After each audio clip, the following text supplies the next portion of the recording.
What's up, my fellow scruffy looking nerf herders, and welcome to the Carbonite Chat. Today we're going to be discussing who's the stronger character, or I guess particularly stronger female character, in Alita versus Captain Marvel. I did this before with Rey versus the bride from Kill Bill. I'm going to do this one slightly different. Mainly because one of the big things going on right now is the debate on likability. If you look at the scores on Rotten Tomatoes, there's a huge difference between the audience score on Captain Marvel and the score on Alita. Now, of course, we all know that that is just nothing but trolls. So I wanted to take the time as a non-troll to look into it and see whether or not which one works out. If you really break down kind of the story, what makes a character likable, what makes for a good character, which makes for an interesting story, and see which one of these work out best. It's actually, as I started to break it down, works out pretty well because these two characters are fairly similar and just kind of the base structure of where they are, where they go as it moves forward is much different, but you can look at it as both of them at the very beginning, start out the movie and they're on the ground.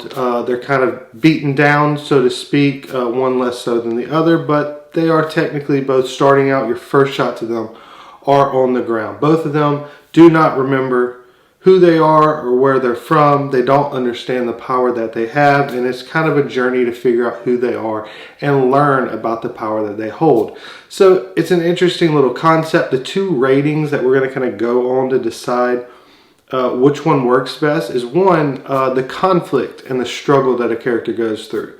That's what works in movies. We watch a movie to see conflict. The story doesn't work if there's no conflict. If there's nothing that counteracts the protagonist, the main character, it's going to make for a boring movie. The more conflicts you have, the more struggle the character has to go through, the more interesting the character is. And arguably, or not even arguably, the stronger the character is. The more they have to suffer through and struggle to get by and to succeed, the stronger the character is. We love the comeback stories. We love to watch a story of somebody as they're rising from the bottom to make it to the top. It's because they have to deal with so much conflict. So that's the first kind of category we're going to judge them off of. The second one is kind of likability, the empathy that the audience has for the characters. Without empathy, you don't like the character. The character, particularly the main character, they need to have empathy. You need to connect with them on some level. There needs to be some part of you that begins to be drawn into them and their story and hope for them to get their desired goals. And if they don't have that, then it doesn't really work. I already mentioned how both of the characters struggle from the very beginning. They're both on the ground. Captain Marvel kind of been knocked down. She gets back up, makes some snarky comments. So it's not that much, but I'm trying to play it a little bit fair between the two of them. Alita, on the other hand, is in a trash with half of her body barely alive, and has to be basically brought back to life and rebuilt from the very start of the movie. So she kind of already has a little bit of a lead in the struggle, but since I already mentioned that, this is going to be on empathy. The empathy, though, starting out, both of these characters, they don't know who they are. And since Alita starts out in a world she doesn't understand, and Captain Marvel starts out where she does know, but she quickly ends up on Earth, both of them have the kind of experiences of fish out of water, kind of misunderstanding, not understanding something as it moves forward, and that can begin to endear us to them as an audience. This is, again, where separation begins to happen. Not huge, but a little bit. So for Alita, at the very beginning, we see her where they hand her an orange that she can, begin to get some sugar back into her body, and she bites into the orange without peeling the thing off, and everyone kind of, the father and the other woman kind of laugh at her, and they joke, and she kind of even laughs herself a little bit. You have the other instance where Captain Marvel, her only real fish out of water moment is when the neighbor shows up and she misunderstands the look-see-loo and the bird. She thinks it's Talos, and she kind of gives him this mean mug look, like, don't even try this, I know what you're doing. And it's funny. I mean, it was one of the parts of the movie I kind of chuckled at a little bit. But the problem here is it's a chuckle moment that then passes on. But it doesn't endear you to her character. It doesn't make her empathetic. It doesn't make you like her more. It's just a moment that's kind of funny. The Alita one on the other side, it's kind of this sweet, innocent moment. It's this thing that, makes you like the character more because I don't know. It's enduring. It's kind of a nice moment. And her laughing along with it as well just makes it work better. She just is more likable in this moment, at least. For the next struggle, we kind of go a little bit further with the Captain Marvel moment that with her on the ground, as I said, she gets back up, but she's unable to really land a punch on her mentor as they're training and fighting, and he's kind of trying to teach her that, she needs to improve. She's not able to beat him. She needs to control her emotions and anger. And so this is a little bit of a struggle for her. With Alita, on the other hand, it's her playing motorball. It's a game that she saw and she wanted to be able to play, and she joins in and plays with some kids on the street. Now, the differences here are minor, but I think important. The first one that you see is Captain Marvel fighting against her mentor, the leader of Star Force. And she's kind of hand in hand from the beginning, can't quite pull it off, but she's hand in hand with him. The beginning of the Alita thing is she doesn't know what she's doing at all. She quickly runs into and crashes into a pole, leaves the skates running, and then the next time she gets up, they're trying to be nice, so they toss her the ball, and then somebody else just comes in and just takes her out. So you can see it kind of twofold in that, where right after this, Alita then gets mad and then turns around and gets revenge and ends up scoring, and that's kind of her little moment right there. And Captain Marvel has a similar thing in that she ends up using her powers in her hands and shoots Jude Law's character off. I never remember his character's name. Shoots him back into the wall. So both of them struggle a little bit at the beginning and then shoot the person off. Now, the two sides you have of it in the amount of struggle, and why I kind of count it as even here, is Captain Marvel isn't struggling as much as Alita is, but it's kind of a given from the scene that you see that they train this exact thing a lot. So she shouldn't struggle as much. So showing that she's struggling some is at least telling a little bit. While Alita has never done this before, she is doing it with lower quality people, but she figures it out real quickly. So the kind of learning curve she had there could arguably be so quick that it shows that it's less of a struggle, but because she's on a lower level competing against, it's not like she went and competed in the championships of motorball and won it immediately. So I kind of count these as even. Back to the empathy thing, we have Alita. As she's walking around in the world, kind of still the little fish out of water moment, and she's just in awe of everything. She's almost getting run over by a car because she just is in awe of it. And then as she's walking around, she enjoys the food. She's finding a little dog that she likes. She sees the motorball thing and she's like, this is so cool. She immediately is like in awe of Hugo. And then she's even in awe before the moment that I talked about with the struggle, when she sees the kids playing motorball on the street. Everything about it is kind of this in awe. There's this moment of excitement that we can connect to if we can imagine ourselves experiencing something for the first time. That we have no grasp of what this is, and all of a sudden all this stuff is around us. And that makes us be empathetic towards her as a character. It makes her more likable. Captain Marvel, on the other end, is just snarky. She's kind of making fun of everything that's around. There's not much of what she does or how she acts that makes her likable. At the very beginning, when she's on Earth, Fury comes up and kind of is talking to her, and he shows her a card, and she kind of mocks the fact that he's got cards. Like, yeah, we don't carry our information on a little card like that. Why have this be how this character is? First off, Fury is the character that we're most connected to of anyone else in the movie, because we've seen him in all the other movies beforehand. So you should make this person, Captain Marvel, be likable to him. Not in conflict with him, if you're trying to make the character empathetic and likable. Because if you've never met someone before, but your friend's over here, and the first thing someone comes up to do is just start mocking your friend and kind of degrading him, you're probably not going to like that person. Why didn't they have her play it off as like when he shows her card and says he's, part of some special forces thing. She said, "Oh, really awesome. I've been needing help. I really hope somebody can help me, so I'm so glad you showed up." And she plays it up like, yes, this is what I've been needing. He's going to be the big help that I think. But ultimately, he's playing it off as like, yeah, this is some crazy person in a full rubber suit that just fell through a blockbuster and destroyed it. And then as she's trying to explain to him everything that's going on with the crazy aliens and everything like that, then he begins to just like slowly arrest her. And she's like, what in the world's going on? That makes her much more likable. It makes her more empathetic. We can connect with someone that sees something or thinks of something or just is real interested in something that no one else believes. You saw something happen, or you think you saw something happen. You try to tell your friends about it, and your friends are like, yeah, I bet, buddy, that's 100% what happened. You're not absolutely crazy.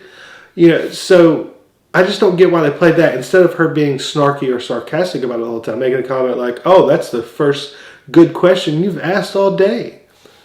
Why? That doesn't make your character likable. And if you wanted to add snark in, later on when Sam Jackson comes back to, ask for her help, she can make a little snarky comment about like, oh yeah, what you gonna do? You gonna arrest me again if I try to help you? I tried to tell you before and you arrested me. Boom. There you go. You want a little snarky little comment? There you go, but it works and we laugh as an audience because we saw her being a genuine nice person and now he's asking for help and she's like, oh really? That's what you want to do? And you can have Sam Jackson kind of laugh it off or make a little comment. And because, again, that's the character that we're most connected to, again, we find her likable. Now it's your friend doing something weird to somebody and you kind of like, oh, okay, that's odd. And then the person comes back and makes a comment and then your friend kind of laughs about it. And then now there's this camaraderie between the three of you. Next we have the struggle again, or not really struggle, actually for either one of the characters. Both of the characters here, it's kind of their moment to show and kind of give a hint to what's to come, to give an idea of the powers that they have. Alita specifically is following her father at this point who rebuilt her, and she's starting to think that maybe he's a murderer. And then she ends up running into a group of hunters and she starts fighting them off. In the middle of the fight, she kind of has this memory kind of pop back to her of that she was this warrior, she was a soldier, she's been trained very well to fight. And in that, she kind of destroys everybody easily. I mean, it's just flat out. There was really no challenge at all for her in this scene. On a similar note, the same thing happened with Captain Marvel. She had two hands tied up, but it didn't stop her from beating, as Talos says later, 20 of his best men. She just kind of goes through them. There's a slight little moment of challenge where the big dude walks out and she kind of punches him a few times and nothing happens, but then she fires him off and blows them out into space. So really neither one of them had a challenge here. So it doesn't really work. It's that moment of they kind of had a little bit of struggle, and as they get down, you kind of bring them back up again before you kind of head into the next kind of act as the story moves forward, and then should have more conflict to start to bring them back down so that they can rise back up at the climax. But so both of them, again, struggles, all somewhat similar so far. For those of you that are Captain Marvel fans, she's hanging in there right now on the struggles, but the empathy is not going well for her. There's a lot of connections in this movie, and one of them is how they deal with animals. Now, there's just kind of the old rule, you can kill off somebody, but you can't shoot the dog. The pets are too beloved, too innocent. They're just nice little creatures, and you can't hurt them in a movie. Somebody that doesn't like animals in a movie is not going to be empathetic. People are not going to like them. It's going to make them seem like a bad person. Here is a perfect example. Alita, as I mentioned before, she's eating and she sees this dog and she immediately is kind of drawn to it. She starts to give the dog some food, and these centurions come up and she's pulled away by Hugo. But then she sees the dog kind of in the middle of the centurion, and it looks like the dog might get jumped on. And she jumps in there and immediately grabs the dog and kind of protects it to make sure nothing happens to it. Flip that with Captain Marvel, the cat that's always around. Captain Marvel either ignores it, doesn't want it around, or picks it up and literally moves it if the cat's wanting to be around it. What does this do for the character? How does this make the character more likable or empathetic? Like, you want the audience to be like drawn to this character and want to root for her, but it's like she doesn't even like animals. Who's gonna like this person? I don't understand how you can't have anything, and maybe it's the feminist thing of there can't be any nurturing because that's a inherently feminine kind of attribute. So let's like not even let her be somewhat nurturing to a cat that wants to sit in her lap. I mean, I think it makes Alita much more likable and makes people want to root for her more when she's willing to risk her life for a random animal she's never even met until like 5 seconds ago. So again, the struggles have been similar somewhat so far, but as far as empathy and likability, which again, that's what I pointed out with audience scores right now, Rotten Tomato, there's a stark difference. Maybe we're starting to see why Alita's a lot more liked and enjoyed as a character over Captain Marvel. So now for struggles again. This one's somewhat similar, but it kind of, this is where it kind of starts to turn for one character. So both people are trying to find something that is really going to kind of set them off on their way. Captain Marvel is going to Pegasus, and she's trying to find out who she is. She's trying to find the location of this, kind of light speed thing that the Kree's after, and she's immediately rejected from that. But then she kind of just gets another hint, goes there, finds all the information she needs, and is kind of freed off to be the person that she wants to be. Alita finds the Berserker suit, and she wants it. But her father, the doctor, he refuses it. He says he will not give it to her, that she's kind of out of control a little bit. So she finds a suit that's perfectly made for her. She knows it's calling to her. She knows it's part of her and connected to her, and she can't have it. So then she kind of disobeys and runs off. She joins to become a bounty hunter, and she's going to just kind of rebel. And she does, and so she goes in and she just destroys like all of the bounty hunters. Just starts beating them up because they won't join her in helping to destroy Karishka, who's this big guy that everybody kind of believes is the murderer, but nobody wants to mess with. And then Karishka shows up. He ends up killing the dog, which we already kind of had a little bit of a connection to, more of a connection with anybody at Captain Marvel, but I'm not jumping into that right now. Then Karishka jumps down, and at this time, the doctor father guy comes in again and is telling her no, do not follow him. And she does, disobeying yet again. It's kind of a little bit similar to the Yoda Luke Skywalker in Empire Strikes Back. And similarly, she loses limbs because of it. She goes in, she tries to fight. She's not able to, she's kind of holding her own, but ultimately she ends up getting her lower body cut off completely and one arm. And in this, she's still clawing at the ground, trying to get to him, trying to pay him back for what he did. She actually has the blood of the dog kind of marked under her eyes, the kind of picture that we see of her from the posters and stuff like that. And she's just kind of screaming. It's almost kind of like a little bit of a Anakin Skywalker from Revenge of the Sith here, kind of just the picture of it all. But she's still struggling and clawing. She's not giving up. She's cut in half. It does not matter. She's still fighting to get forward every inch. And she finally kind of lifts up on one arm and pushes over and stabs him in the eye. And then the rest of her group kind of shows up and runs Karishka off so that she can end up surviving to another day. And this is how she gets her Berserker suit. Because her body's gone, there's nothing else they can do. The only way to keep her alive is to connect her with this suit. Now this is where the struggles just separate completely. I mean, Captain Marvel didn't quite find what she was looking for the very first moment she wanted to. So then she goes to the next location that she easily finds out she needs to go to, which then reveals a bunch of information, and then somebody else shows up to reveal more information to her. And then finding out a little bit more information, she then realizes, oh, here's what I need to do. I mean, there's no struggle here. I mean, if you want to say there's a little slight emotional struggle of like, oh my God, everything I believed was a lie. But she gets over that pretty dang quickly. Versus the character that we see in Alita, which smartly, we saw the dog thing that I mentioned before on the empathy thing. Karishka kills the dog, and then she draws the dog's blood, uses it to draw kind of war paint on her face. Because we have some empathy for Alita that I've been mentioning prior. And then the connection to the dog that I mentioned prior. And as I said, you never kill a dog on screen. They didn't do it on screen, but they gave a hint. And that's to make you hate that character and thus root even more for Alita.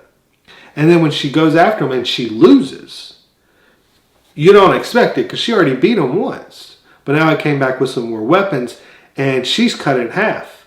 But she doesn't stop. And this is where a truly strong character happens. This is where there's something special. The worse position you're in, the weaker position you're in. The fact that if you keep clawing and fighting from that position, the lower you can be brought, but you still fight. That's what makes us love them. That's what makes them endearing. This is one of the best moments in either movie, by far. This is what makes you root for this person. This is that Rocky moment. This is that moment where they're down, but you can't put them out. You can't put them away. It shows that they're a whole nother level of everyone else. Everyone wants to talk about these Mary Sues and all men just think women are Mary Sues. No, we say that these women don't have to go through enough struggle. But here, Alita, which is why the audience rating is so high and why when you have critics hating on it, but these same audience and YouTube critics that everyone says is just sexist because they didn't like The Last Jedi and they don't like Captain Marvel, have been praising Alita nonstop.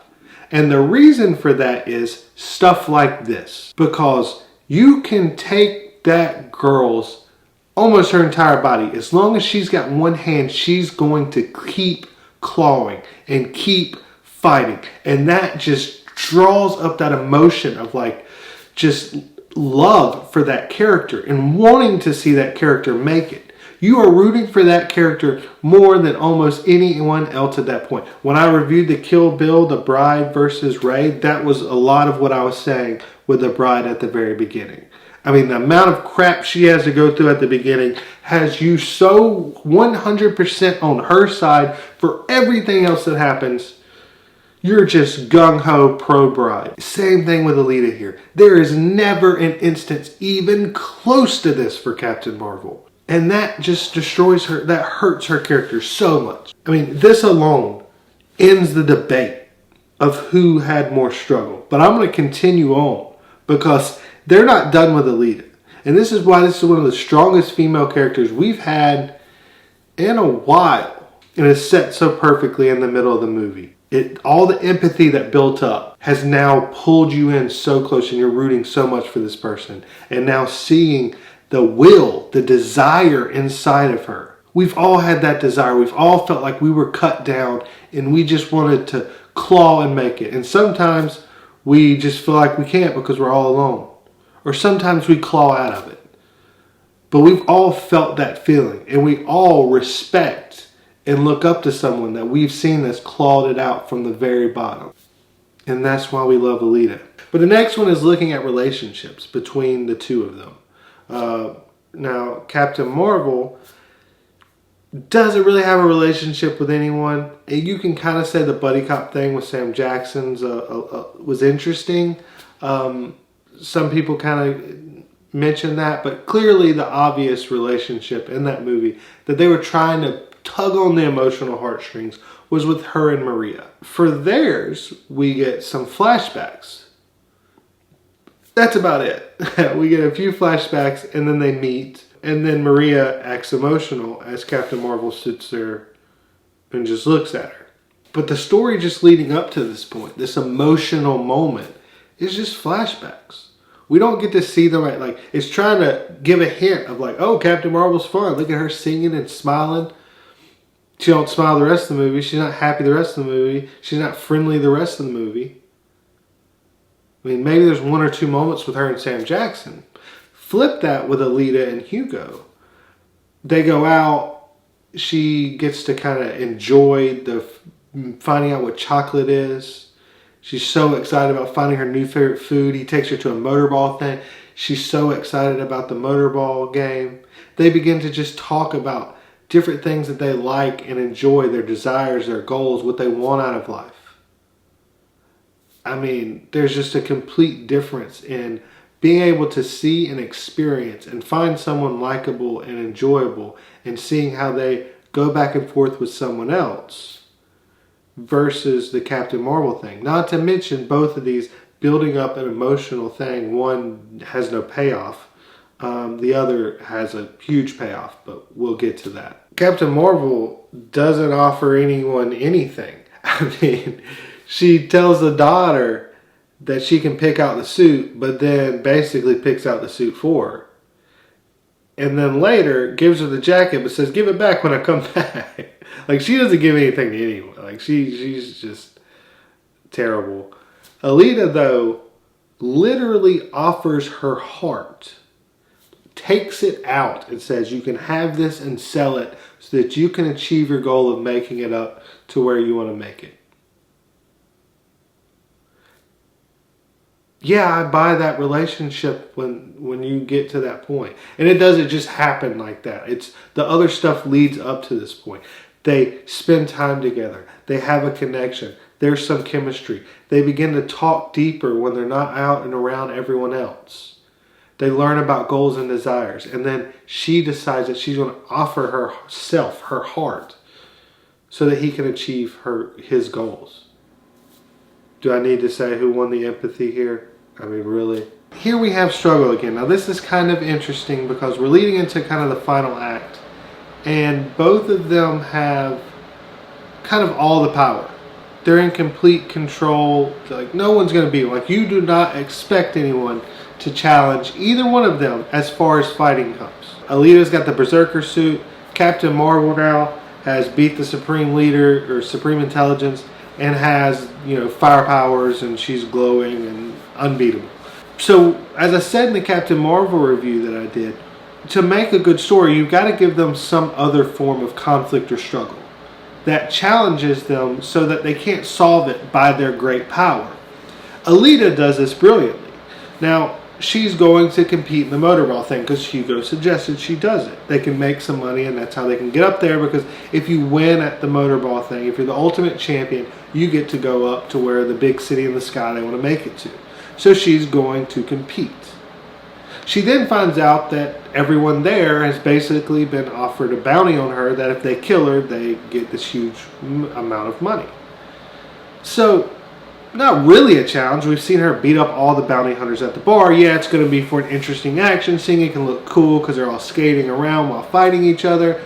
But what they do in this, she finds out that they're trying to kill her. And it kind of starts off and she's kind of fighting it out. You're seeing some cool scenes, but then she gets a call from Hugo, who then tells her that one of the bounty hunters is hunting him down, trying to kill him, that he's running for his life, that he's going to die. It's a little bit more of a struggle to fight these people because her mind's no longer on fighting. Her talents and skills, we understand that it's hard to accomplish something if you find out a loved one is now hurt or something's going wrong. If your mind's conflicted because you can't focus on one task you have to get done now because you know something might happen, you might lose a loved one, that completely changes things. But add to that, then now you have that ticking time, the clock. You know how all movies now that are not great will put a countdown of literally like how long it happens till the world blows up, and that's what you do. This one's a talented, a good version of setting off a ticking clock, where she's not only have to fight these people off, she's got to fight them off and make it to Hugo in enough time before Hugo dies. See, Captain Marvel, on the other hand, takes this time to have a girl power moment and play a stupid song while she just beats everybody and laughs. I said this in my Captain Marvel review. This should have been a moment where Captain Marvel did somewhat similar to what Alita did. Because in the same time, people that she cares about, if she cares about anyone, they're captured. Now they find their own way out of it. But this could have been a moment where she could realize that they're being captured. And now there's a ticking clock where she has to fight these people off fast enough because they're not a challenge to begin with. But now she has to fight them off fast enough and be able to get to these other people to save them before they're thrown out into space. And as I mentioned in one of my videos, you can even have them thrown into space, and that could be the scene where she has to learn to fly to be able to rescue them. Now you're adding conflict into, one, just the action that happens before, and two, into her gaining the power. She gains the power out of a necessity to rescue those that she loves, and a fight and desire to save them, instead of just like closing her eyes. And boom, it happens because I guess she was frustrated because she couldn't beat one character immediately. There's such a huge difference. There's no conflict with the Captain Marvel. There's no struggles with Captain Marvel. Alita, though, is struggling through all of this, and she doesn't even make it there in time. I mean, she kind of does. She slightly keeps him alive, but he's stabbed through the stomach. He's bleeding to death. Then she finds out that he's actually been taking people like her and tearing them apart to sell them for pieces. Yet she still decides to stick by his side and save his life by plugging, like, I guess blood or whatever it is that he needs, and just carries his head so that she can take it to get him rebuilt as a cyborg. But it's still an emotional moment where she still lost a whole person there. She had to see him stabbed through, dying, find out that he's kind of betrayed her in some senses, and still do the right thing and save him. I mean, the levels of conflict between the two of these are it's not even on the same chart. Next, it's not really even a struggle for either one of them. It's kind of a little bit of a hero moment for both. I mean, Captain Marvel's been having a hero moment for like an hour at this point. But for Alita, it's a bit of a hero moment. She saved her love, Hugo. And he's got a new suit now, and he's going to survive. But she realizes she's got to stop this. She can't let this go on. So she goes to find the leader of the area that they're at and kill him, to stop him, so that none of this is going to go on any further. She shows up and she just destroys the Centurion. She's got the sword now and she just slices them up like it's nothing. And Captain Marvel is kind of doing the same thing. She's uber powered again, and she just destroys everybody easily. She laughs as she belly flops into missiles, destroying them, and kind of does her fists like this, and people run away. And the problem is there's been no connection to this character at any point. There's nothing interesting about it. It's like, oh, we're seeing her beat more people now, even easier than before. It's like, it's gotten easier the harder the people are to beat. There's just nothing to it, unless you're an ideologue that just wants to find a way to root for Mary Sue. Alita, though, we've seen her struggle come up. We've seen that she loves Hugo and what's happened to him, and her trying to go and stop it from ever happening again.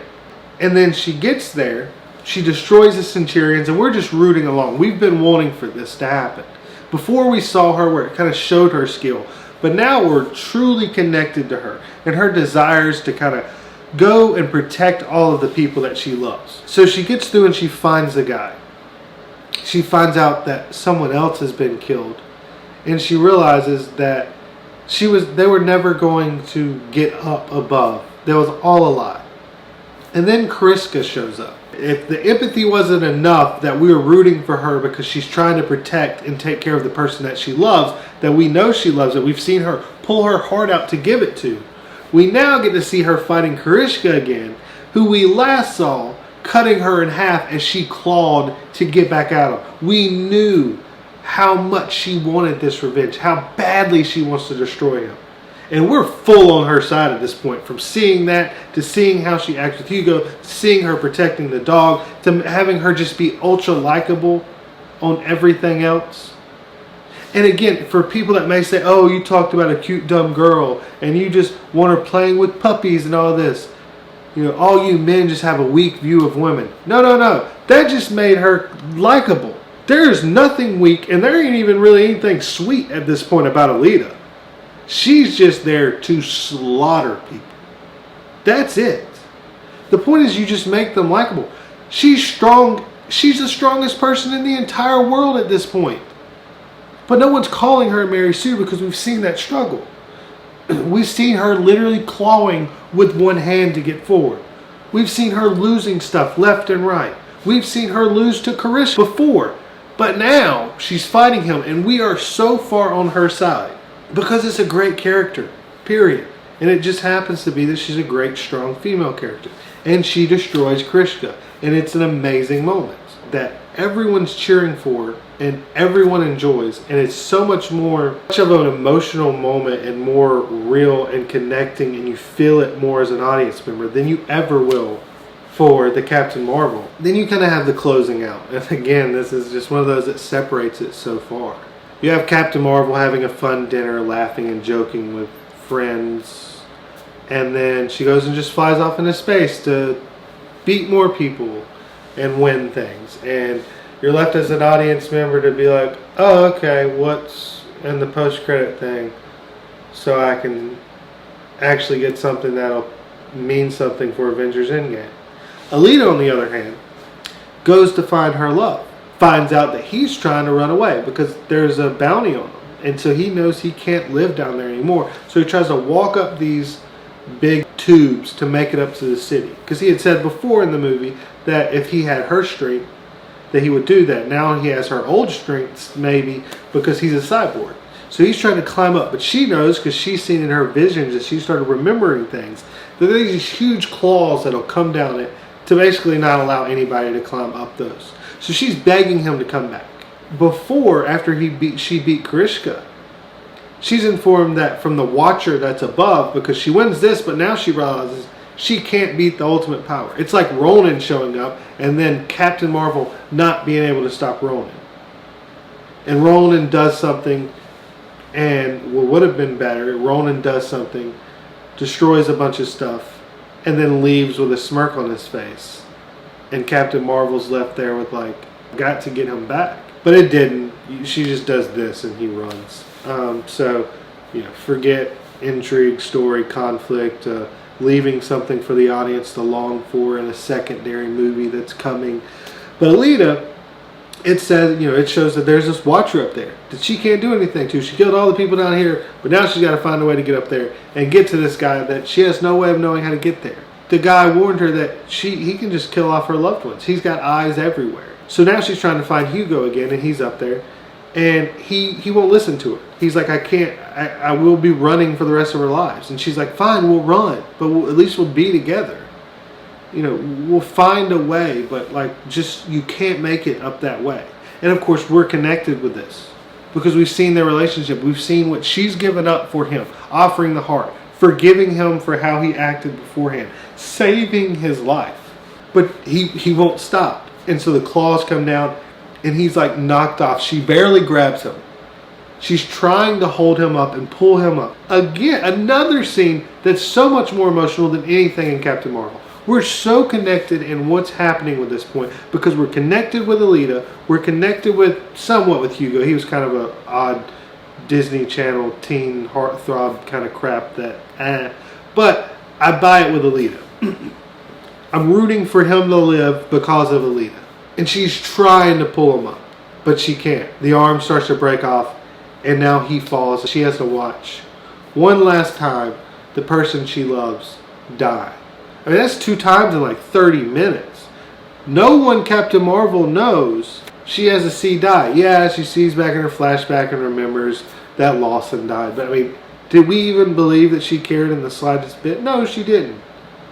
There's not even a moment of her showing any care that she died.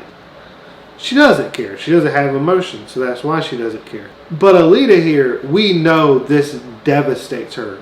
And then so what do we see as the finale? Not her shooting off into space to save the rest of the world. We see a very ironic moment. And I don't mean it as ironic funny. I mean irony in its truest form. Which is a beautiful ending. Robert McKee, one of the best kind of script doctor guys, kind of teachers of screenwriting in Hollywood, he said that the best way you can write an ending is to leave it with a form of irony. And here it's beautiful because before she saw Motorball, that was one of the first things she really saw, and she was just in love with it. And you could see and kind of grasp that her goal or dream would be to be one of those people, the champion. And now here she is. And you have the crowds cheering for her. She's won again. Alita, the battle angel. But she looks up and points her sword up. This whole time, all she's focused on is the guy in the sky. She's got everything that she thought she would have wanted. But because of the way the story went, her desires and goals are now completely different. In this moment where everyone's cheering her and happy for her, and it should be a great, exciting moment, she's only focused on everything she's lost and avenging and getting it back. And we are too. And that's why we have voted it up like crazy. The audience scores so high. They're all wanting a second Alita. People keep telling people you need to go see this because we all want enough people to see it so we can get a sequel, so we can hopefully find out and see her make it up to the top and beat this guy because we're connected to this person. No one's talking about what's going to happen in Captain Marvel 2. I'm so excited. It's going to be so great. No one's doing that because no one cares, because there's no likability, there's no connection, and we didn't get into the struggle. Do I even have to say who won this? I even stopped counting points or doing anything with Captain Marvel lost. There's a clear difference. That's the reason why Alita is a strong female character that everyone likes, other than feminists that try to say she's sexist in a male version of. If a male version is a better character, then yeah. If you're gonna say that this is men's version of a strong female character, then I guess we're just better at creating characters than you, feminist idiot. I don't know who wrote the article. Somebody wrote that stupid article. I mean, there's nothing else to say. There's no fine closing up point. This whole video is a closing up point on that argument. It's clean and clear who's better. One's likable, one struggles, one does neither. One's a strong female character, one's a Mary Sue. Same way I kind of ended the feminist thing, where I got to the point of saying ultimately she's just a Mary Sue. And as long as they try to write these strong female characters that are just strong but have no weaknesses, no personalities, no nothing, no struggles, no one's going to like them, no one's going to care about them, and no one's going to be intrigued, be connected, have empathy, because we're not perfect people. We don't succeed at everything. We lose things. We have to fight and claw for things. Not in the same way that Alita did, but that connection. Robert McKee, the guy I mentioned before, he says the greatest thing that you can do for a story is take the basic kind of premise of emotions that humans have, and in a story create conflict that draws them out to their furthest extent possible that can be acceptable in a movie. And that's why we love Alita. If you haven't seen the prior videos, check out my full Captain Marvel review, my review on the feminist propaganda in Captain Marvel. If you're a Marvel fan, I'll put up the Infinity War playlist that I did. Anyways, and then obviously I got Star Wars stuff. I'm going to be mixing Star Wars and Marvel videos going forward. I've been a Star Wars channel, but the Marvel thing's interesting to me right now. So I'm going to do some of them. So I'm going to try to mix the two of those all the way through Endgame going forward. Hope you enjoyed the video. If you did, like it. Look forward to commenting down below. I'm a little slower on comments, guys. For those of you that's been around the channel forever, you know I always like to comment back to everyone on every video. It's going to be a little tough now, but I'm going to try to get to comments as much. If I don't comment for a day or two, it's because I'm busy, but I'm going to try to get back and comment on a lot of things. I may not be able to. Sorry, I love the comments. Love you guys for always chatting in the comments. Thank you guys for watching, and never forget you Nerf herders. I love you.